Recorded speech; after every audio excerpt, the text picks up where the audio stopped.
This channel does not promote any violent, harmful, or illegal activities. All content provided by this channel is meant for an educational purpose only. এখনো পর্যন্ত চলছে এভারেস্টে দেশ এবং আপনারা জানেন গতকাল সন্ধ্যের পর থেকে খানিকটা এই বিক্ষোভের আগুন স্থিমিত হলো, আবারও নতুন করে সেখানে বিদ্রোহীদের বিক্ষোভের আগুন দেখা যাচ্ছে। কি অবস্থা সেখানকার জানবো, সায়ন্ত রয়েছেন আমাদের সঙ্গে।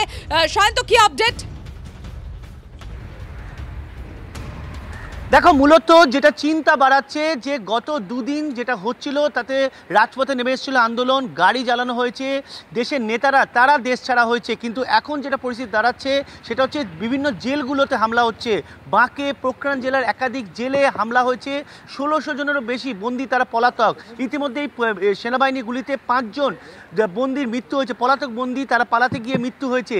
একের পর এক ঘটনা উঠে আসছেই, আর এই বন্দিরা পালাচ্ছে বলে কিন্তু দেশ জুড়ে কিন্তু আরও অশান্তি বাড়ছে বলেই মনে করা হচ্ছে। ইতিমধ্যে নেপালের সেনাবাহিনী কিন্তু দেশের দায়িত্ব নিয়েছে এবং সেনাবাহিনীর তরফে বিবৃতি জারি করা হয়েছে, নতুন যতক্ষণ না কোনো সরকার দায়িত্ব নিচ্ছে ততদিন পর্যন্ত সেনার হাতেই থাকবে দেশ এবং দেশের পরিচালনার ভার। পাশাপাশি বিভিন্ন জায়গায় দেখা যাচ্ছে যে পুলিশ চৌকিগুলোতে আক্রমণ করেছে আন্দোলনকারীরা, একাধিক পুলিশ চৌকি জ্বালানো হয়েছে, পুলিশের গাড়ি জ্বালানো হয়েছে, পুলিশ আক্রান্ত হচ্ছে। অর্থাৎ পরিস্থিতি যে এখনও নিয়ন্ত্রণের মধ্যে পুরোটা আসেনি তা কিন্তু এই ছবি প্রমাণ করে দিচ্ছে। সেনাবাহিনীর তরফে কিন্তু গোটা নেপাল জুড়ে মূলত টহলদারি শুরু হয়েছে, বিশেষ করে কাঠমান্ডু এবং পার্শ্ববর্তী যে এলাকাগুলো আছে সেখানে বিশেষ সতর্ক রয়েছে নেপাল সেনাবাহিনী। ইতিমধ্যেই যে অংশগুলো দিয়ে যে বন্দিরা পালাতে পারে বা যেখান থেকে তারা লুকিয়ে রাখতে পারে সেই সব এলাকায় সতর্কতা জারি করা হয়েছে। নেপালের সেনা প্রধান তিনি গোটা বিষয়টি তদারকি করছেন, তিনি বারবার বৈঠক করছেন সেনা জওয়ান যারা আধিকারিক রয়েছে তাদের সঙ্গে, যাতে কোনোভাবেই এই আগুন যেন আরো বড় আকার না নিতে পারে। একেবারেই কিন্তু কিছুটা গতকাল যেরকম বলছিলাম শান্ত, গতকাল সন্ধ্যাবেলা কিছুটা স্থিমিত হলেও আবারও নতুন করে এই বিদ্রোহের আগুন দেখা যাচ্ছে, বিদ্রোহের আঁচ পাওয়া যাচ্ছে। নজর থাকবে আমাদের শান্ত। কাঠমান্ডুতে পুলিশ চৌকিতে আগুন পরপর জ্বালিয়ে দেওয়া হচ্ছে, পুলিশের গাড়ি, বিদ্রোহের আগুন, হোটেল, শপিং মল, সর্বত্র মেয়রের গাড়ি আগুনে পুড়িয়ে দেওয়া হয়েছে, পুড়ে খাক হয়ে গেছে নেপালের সংসদ ভবন। এই মুহূর্তে আমাদের সঙ্গে এক্সপার্টরা রয়েছেন, আমি কথা বলবো। কর্নেল দীপ্তাংশু চৌধুরী রয়েছেন আমাদের সঙ্গে সরাসরি। কর্নেল চৌধুরী, আমরা গত কয়েকদিন ধরে, সোমবার থেকে যদি স্পেসিফিক বলি, সোমবার থেকে শুরু করে দেখছিলাম নেপালের যুব সম্প্রদায় তারা রাস্তায় নেমে বর্তমান যে সরকার ছিল এতদিন সেই সরকারকে উৎখাত করতে চাইছিল। দেখুন, সরকার তো উৎখাত হয়ে গেছে, অলি নিজেও পদত্যাগ করে ফেলেছেন এবং অলির ক্যাবিনেটের মন্ত্রীরাও, কিন্তু এরপরও নেপালের রাস্তায় আমরা দেখছি অশান্তি থামছে না। এবং সব থেকে উদ্বেগের যে ছবিটা দেখতে পাওয়া যাচ্ছে যে নেপালের যে বিদ্রোহীরা, যারা যুব সমাজ, যারা এই সরকারকে ফেলার জন্য রাস্তায় নেমেছিল, তারা এখনো উল্লাসের ফাঁকে ফাঁকে কখনো বাড়ি পোড়াচ্ছে, গাড়ি ভাঙছে, হোটেল ভাঙছে। এটা কেন, কারা করছে, এরপর তারা কি চায়? এই গণ অভ্যুত্থানের নামে যে ছাত্র যুব সংগঠন, যে নেপালের নৈরাজ্য আমরা সোমবার থেকে দেখলাম চালিয়ে যাচ্ছে তাণ্ডব, এটা গণ অভ্যুত্থানের নামে তাণ্ডব। কারণ রাগ হতেই পারে, সেটা নৈরাজ্যের রাগ হতে পারে, দুর্নীতির রাগ হতে পারে, কোনো একটা জায়গায় বৈষম্য ছিল না তার রাগ হতে পারে। তার মানে এই নয় যে সব জ্বালিয়ে পুড়িয়ে রাগ করে দেবো, সংসদ ভবন জ্বালিয়ে দেবো, হোটেল হিলটন আমি জ্বালিয়ে দেবো। এবং এই রাগটা পুরো নেপাল ব্যাপী, সাধারণ মানুষের গাড়ি জ্বালিয়ে দিচ্ছে, সাধারণ মানুষের বাড়ি ভেঙে দিচ্ছে, ব্যাংক লুট হচ্ছে, জেল ভেঙে দিচ্ছে। তো নিশ্চিতভাবে এটা তো সাধারণ মানুষের কাজ নয়। আপনি যেটা সঠিক বললেন, পেছন থেকে লাগামটা কারোর হাতে আছে, কে নাচছে। এরা কাঠপুতুলের মতন তারা নেচে যাচ্ছে, যাদের আমরা টিভির পর্দায় দেখছি, গণমাধ্যমে দেখছি। লাগামটা কিন্তু অন্য জায়গা থেকে নড়ছে, একইভাবে যেটা 14 মাস আগে বাংলাদেশ দেখেছিলাম। কিন্তু যেটা ইন্ডিয়ার কপালে ভাঁজ ফেলবে, ভারতের কপালের ভাঁজ, কারণ চিকেন নেক, একদিকে নেপাল, একদিকে বাংলাদেশ, তো মাঝখানে এই শিলিগুড়ি করিডোর, তারপর 7টা উত্তর পূর্ব রাজ্য। এই প্রভাব, এইটা যেটা বারবার হচ্ছে, এই যে প্রবাহ যেদিকে যাচ্ছে, এর যে বিস্তার ভাবে যে বাংলাদেশের জঙ্গি সংগঠন এবং নেপালে নিশ্চিতভাবে আইএসআই এর একটা বড় সংগঠন, যারা নেপাল নিয়ে ডেলি চর্চা করে জানবেন, নেপালে একটা বড় সংগঠন আইএসআই এর একটা ঘাঁটি আছে, বড় ঘাঁটি। আমরা IC 814 ভুলে যেতে, কেউ ভুলে যায়নি, আমরা জানি কোথা থেকে কি হয়েছিল।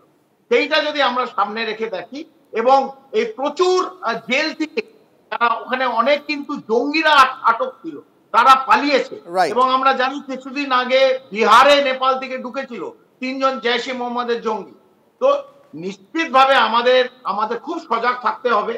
নেপাল একটা রাষ্ট্র, তার সার্বভৌমত্ব তারা নিজেরা নিশ্চিতভাবে মানে কংগ্রেস চৌধুরী, আপনার কথার ইঙ্গিত থেকে একটা কথা স্পষ্ট যে এই মুহূর্তে যেভাবে হোটেলে ভাঙচুর চালানো হচ্ছে, সরকারি সম্পত্তি নষ্ট করা হচ্ছে, লুটপাট করা হচ্ছে, এর পিছনে নিশ্চিতভাবে কোনো না কোনো অশুভ শক্তি ইন্ধন যোগাচ্ছে। আমাদের সঙ্গে থাকুন। আর যে ছবিগুলো আপনাদের লাগাতার দেখাচ্ছি, জনরোষের আগুন নেপাল জুড়ে দেখতে পাওয়া যাচ্ছে। সেখানে কিন্তু শুধুমাত্র সরকারি সম্পত্তি নয়, বেসরকারি ভবনকেও কিভাবে তারা জ্বালিয়ে পুড়িয়ে দিয়েছেন সেই ছবি আপনারা দেখছেন। গতকাল থেকে হিলটন হোটেল দাউ দাউ করে চলছে। শুধু তাই নয়, শপিং মলে আগুন ধরিয়ে দেওয়া হয়েছে। আমার সহকর্মী বিপিন চৌবে সেখানে ছিলেন, গোটা পরিস্থিতি খতিয়ে দেখেছেন। তিনি গ্রাউন্ড জিরো থেকে কি প্রতিবেদন পাঠিয়েছেন আপনাদের দেখাবো সেই ছবি।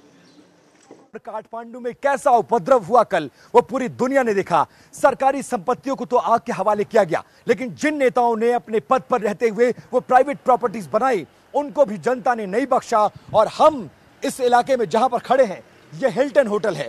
ये पूर्व प्रधानमंत्री और नेपाली कांग्रेस के अध्यक्ष शेर बहादुर देउबा के बेटे की पार्टनरशिप में ये हिल्टन होटल खोला गया था और इस 5 सितारा हिल्टन होटल को आग के हवाले कर दिया गया। आप सोचिए, नीचे से लेकर ऊपर तक कोई फ्लोर नहीं बचा। सैकड़ों कमरे इस हिल्टन होटल में हुआ करते थे, लेकिन भीड़ यहां पर पहुंचती है, रिसेप्शन को जलाती है, बाहर खड़ी गाड़ियों में आग लगाती है और उसके बाद एक एक करके एक एक फ्लोर ये पूरी आग पहुंचती जाती है। हर वो सरकारी संपत्ति और नेताओं के आधिपत्य वाली वो प्राइवेट पार्टीज जैसे कि हिल्टन होटल है, उसको नुकसान पहुंचाया है। और नीचे से लेकर देखिए कितना फ्लोर है, वो मैं गिनकर आपको दिखाता हूं। नीचे ग्राउंड फ्लोर का ग्रैंड रिसेप्शन है, first floor, second floor, third, fourth, fifth, six, 7th, 8th, 9th, 10th, 11th, 12 मंजिला मैं गिन सकता हूं। और ऊपर से किस तरह का धुआं, किस तरह की आग लगी हुई है, उसको देखकर समझा जा सकता है कि कल अगर कोई अंदर रह गया होगा गलती से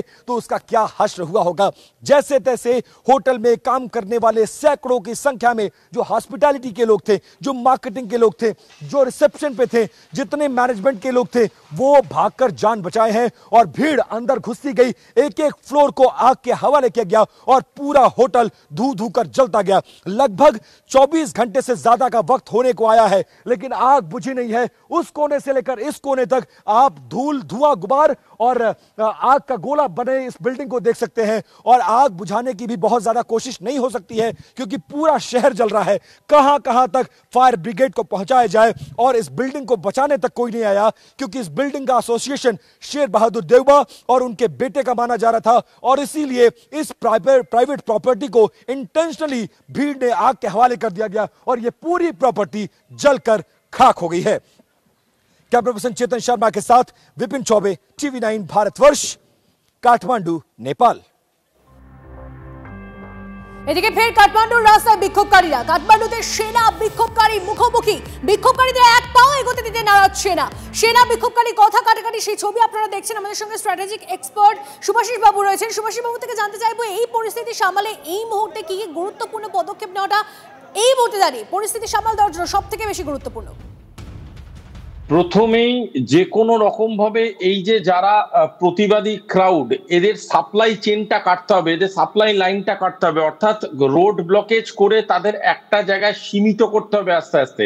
মানে অত্যাধিকভাবে তারা স্প্রেড আউট হয়ে গেছে। এই স্প্রেড আউট জোনগুলোকে ছোট ছোট ব্লকে ভেঙে তাদেরকে আগে সেনাবাহিনী যথেষ্ট এই জিনিসগুলো, এই প্রসেসগুলোর সাথে তারা ওয়াকিবহাল। তারা জানে কি করে কাউকে জোন করতে হয় এবং ছোট ছোট করে তাদের আটকাতে হবে। দ্বিতীয় হচ্ছে, তাদের যে ধরনের সাপ্লাই চেন আছে, যে ধরনের জিনিসপত্র বা কেমিক্যাল বলুন, এক্সপ্লোসিভস বলুন, বা যে ধরনের জিনিস দিয়ে অগ্নিসংযোগ ঘটাচ্ছেন, সেইগুলোকে প্রথমে সিজ করতে হবে। দেখুন, আমি বারবার বলছি এই কথাটা, যে ধরনের কার্যকারিণী হচ্ছে গতকাল থেকে, এটা যত না সাধারণ মানুষের রাগের বহিঃপ্রকাশ, তার থেকে অনেক বেশি ট্রেন্ড কাজকর্ম চলছে। এখানে সাধারণ মানুষকে সামনে রেখে কিছু ট্রেন্ড লোকজন এদের সাথে মিশে এই ঘটনাগুলো ঘটাচ্ছে এবং এদেরকে অ্যাগ্রিভেট করছে। সুতরাং এই জিনিসটার যে কাউন্টার হবে, সেই কাউন্টার রিটালিয়েশনটাও বা কাউন্টার প্রসিডিওর যেগুলো আর্মি ফলো করবে, তাতে সব থেকে ট্রেন্ড অধ্যায়গুলোকে এখানে কাজে লাগাতে হবে। এরা কেউ কোনো সাধারণ মানুষের শুধুমাত্র সমষ্টি নয়, এরা যথেষ্ট ট্রেন্ড লোকজন এবং এরা জানে ঠিক কোন কোন এস্টাবলিশমেন্ট গুলোকে হিট করা দরকার, ঠিক কি কিভাবে কোন কোন জায়গাগুলোকে হিট করলে ক্ষতিগ্রস্ত হবে সামাজিকভাবে Nepal at this moment and government. বেশ, অনেক ধন্যবাদ আমাদের সঙ্গে এই বিষয়গুলো আলোচনা করার জন্য। আর নেপালের এই মুহূর্তের পরিস্থিতি আপনাদের সামনে প্রতি মুহূর্তে তুলে ধরছে TV9 বাংলা। এদিকে বিদ্রোহীদের ক্ষোভের আগুনে ইতিমধ্যে আপনারা জানেন সংসদ ভবন সেখানে পুড়ে খাক হয়ে গিয়েছে। সেই সংসদ ভবনের ভিতর থেকে আমাদের TV9 নেটওয়ার্কের প্রতিনিধি বিপিন চৌবের এক্সক্লুসিভ कवरेज देखो। पहला भारतीय टीवी चैनल जो इस आगजनी के बाद ये सबसे बड़ा जो रिसेप्शन था पार्लियामेंट का, उस रिसेप्शन की तस्वीरें देखिए। रिसेप्शन का वो जो टेबल होती है, अलमारी होती है, वो सब कुछ कैसे जलकर खाक हो गया। पूरा यहाँ पर जो डेकोरेशन किया गया था, जो इंटीरियर था, वो देखिए कैसे ये पूरा जलकर खाक हो गया है। इसके बाद हम आपको ऊपर ले चलने की कोशिश करते हैं। ऊपर से हमें वो भी मिलेगा। चेतन बहुत संभल कर आइएगा, शीशे टूटे हुए हैं, पैर में आपको चुभ सकते हैं, तो बहुत ध्यान से हमें चलना होगा। और अब आप देख सकते हैं इसी सीढ़ी के जरिए जो MPs थे, प्राइम मिनिस्टर थे, मिनिस्टर्स थे, वो संसद भवन के सदन तक जाते थे। और अंदर हालांकि थोड़ा सा लाइट का इश्यू हो सकता है, लेकिन हम संसद भवन के अंदर आपको ले चलकर ये बताने की कोशिश कर रहे हैं कि कुछ भी नहीं बख्शा गया। दाहिने बाएं जिधर जिसको जो मिला उसने उसको जला दिया। यहां से लेकर वहां तक की वो गैलरी, हालांकि घुप अंधेरा है, बहुत कुछ नजर नहीं आएगा। ये एक कमरा है और वो हीट रवि मैं अब भी महसूस कर सकता हूं। ये देखिए, ये पूरा संसद भवन अग्निकांड के बाद हम मौके पर पहुंचे हैं और अंदर देख सकते हैं आप कि क्या हालात हैं। इसके बाद आप इस परिसर को देखिए, इंटरनेशनल मीडिया यहाँ पर पहुंची है और पहले भारतीय चैनल हैं हम जो यहाँ पर पहुंचे हैं। ये क्या रहा होगा इसको लेकर अंदाजा नहीं है, लेकिन यहाँ से एयर कंडीशन, चेयर, अलमारी, इस पोर्शन से लेकर उस पोर्शन तक मेरे कैमरा पर्सन चेतन आपको तस्वीर दिखाएंगे। यहाँ से लेकर वहाँ तक हम आपको तस्वीर दिखा रहे हैं। और हमें एक चीज़ और मिला, ये देखिए, ये शमशेर थापा किसी मिनिस्टर का वो नेम प्लेट है, इसको भी आग के हवाले कर गया और तोड़ा गया। और इसके अलावा मैं बहुत सारी और चीज़ें, ये देखिए, ये प्रिंटर है, इसको भी आग के हवाले कर दिया गया। ये CPU है, इसको भी आग के हवाले कर दिया गया। यहाँ पर एयर कंडीशन है, उसको आग के हवाले किया गया। अलमारी आप देख सकते हैं और ये पूरा पोर्शन। अब इस कोने से लेकर, चेतन मुझे फ्रेम में रखते हुए, इस कोने से लेकर जरा उस कोने तक लेकर चलिए कि अग्निकांड के बाद, और अभी भी मैं वो हीट महसूस कर सकता हूँ, धुआं महसूस कर सकता हूँ, जिसमें बोलना मुश्किल है। ओपन एरिया है, आप देख सकते हैं। शायद ये कैफेटेरिया रहा होगा, शायद ये वेटिंग लॉन्ज रहा होगा, और यहाँ पे ऑफिशियल्स बैठा करते थे। और अंदर धुआं उठ रहा है, पूरी फॉल सीलिंग ऊपर से नीचे गिर गई है। ये AC का प्लांट है, ये वाला जो अब आप कैमरे पर देख रहे हैं, वो पूरा जलकर खाक हो गया। और ये मुझे लगता है ऑफिस है, मिनिस्टर का ऑफिस हो सकता है या ये पार्लियामेंट का ऑफिस हो सकता है। पूरी तरह से जलकर खाक है। इस कोने से लेकर उस कोने तक हम आपको विजुअल्स दिखाने की कोशिश कर रहे हैं और ये बताने की कोशिश कि संसद भवन जलने के बाद नेपाल की संसद में क्या कुछ बचा है। इस कमरे में आइए, सारे जो शीशे हैं वो टूट कर गिर गए। अलमारियां, जो डॉक्यूमेंट्स हैं, रिकॉर्ड्स हैं, सब कुछ जल गया है। इस कोने से लेकर जरा चेतन मेरे साथ साथ आते आइए और दिखाते आइए। अब यहां पर आप देखेंगे ये वो पूरा पोर्शन, ये भी ऑफिस का हिस्सा है।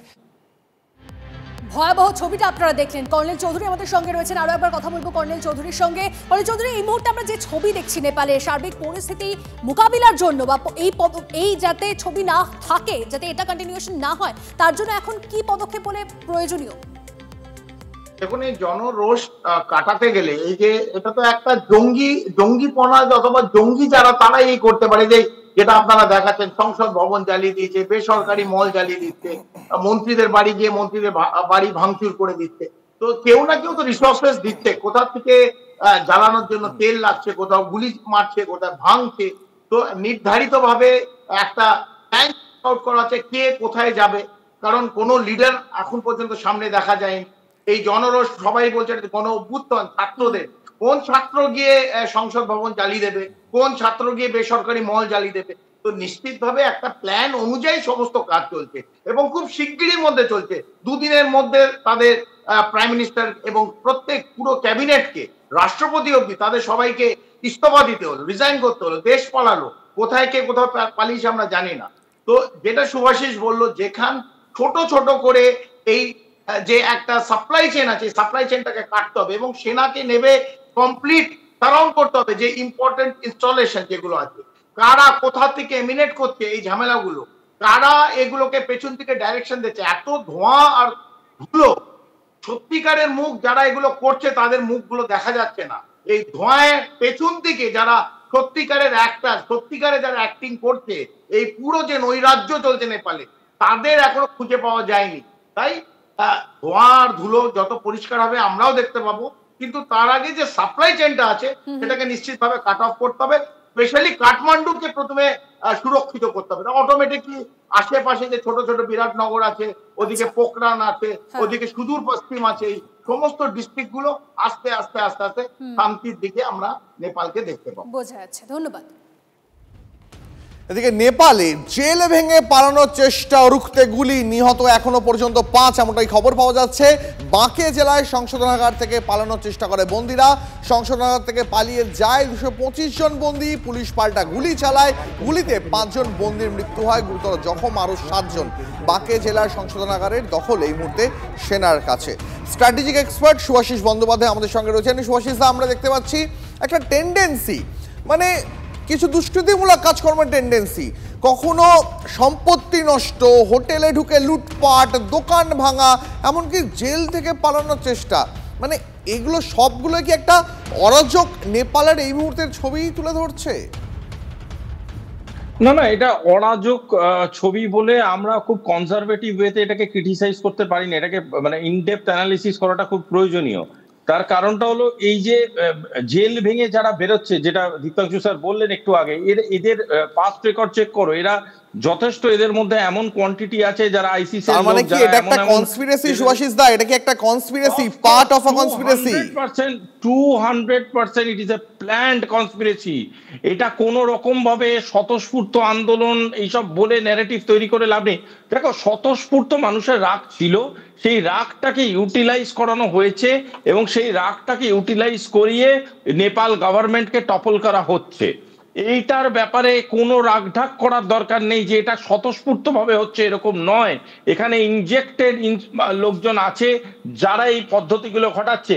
কি জিনিস দিলে কোথায় কিভাবে আগুন ধরানো যায়, কোন রকমের কেমিক্যাল ইউজ করে কোথায় কিভাবে এক্সপ্লোশন ঘটানো যায়, কিভাবে ন্যূনতম জিনিসপত্রের অ্যাভেলেবিলিটিতে কিভাবে বম্বিং করা যায়, এই জিনিসগুলো যতই রাগ হয়ে যাক ভাই, তুমি আমি এরকম সাধারণ মানুষরা জানতে পারে না। It needs comprehensive training. এই এরা ট্রেন্ড লোকজন যাদেরকে সাধারণ মানুষের সাথে ইনজেক্ট করা হয়েছে। বুঝতে পেরেছি সুভাষিস দা, আপাতত অনেক অনেক ধন্যবাদ আপনার অ্যানালিসিসের জন্য। আমরা এই খবরে নজর রেখেই চলেছি, চলছে নেপাল এবং প্রত্যেক মুহূর্তে টাটকা ছবি, লেটেস্ট আপডেট আপনাদের সামনে পৌঁছে দেবে TV9 বাংলা।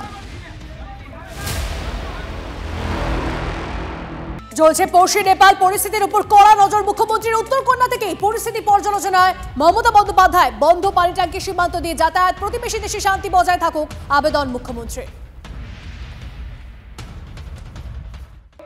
আমাদের প্রতিবেশী রাষ্ট্র, একটা প্রবলেম চলছে, আমরা চাই শান্তি ফিরে আসুক।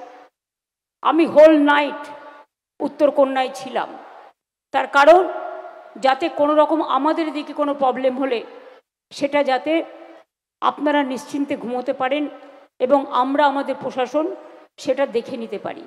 সেই জন্য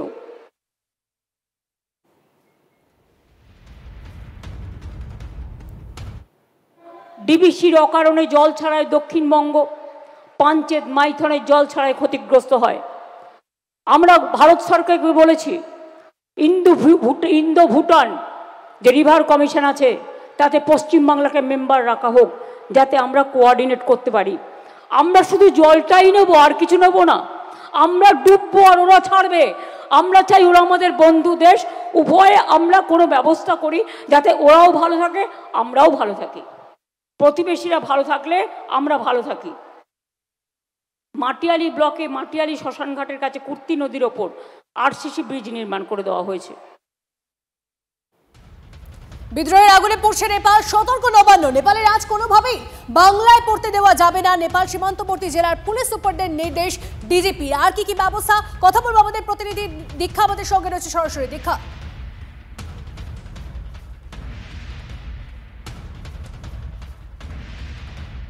সঙ্গে নেপালের বর্ডার যেগুলো রয়েছে সেটা রয়েছে একটা মিরিক থেকে যাওয়া যায় পশুপতিনগর হয়ে, আর সব থেকে যেটা কাছে সেটা হচ্ছে পানি ট্যাঙ্কের অপর দিকেই হচ্ছে কাঁকর ভিক্টা নেপালের।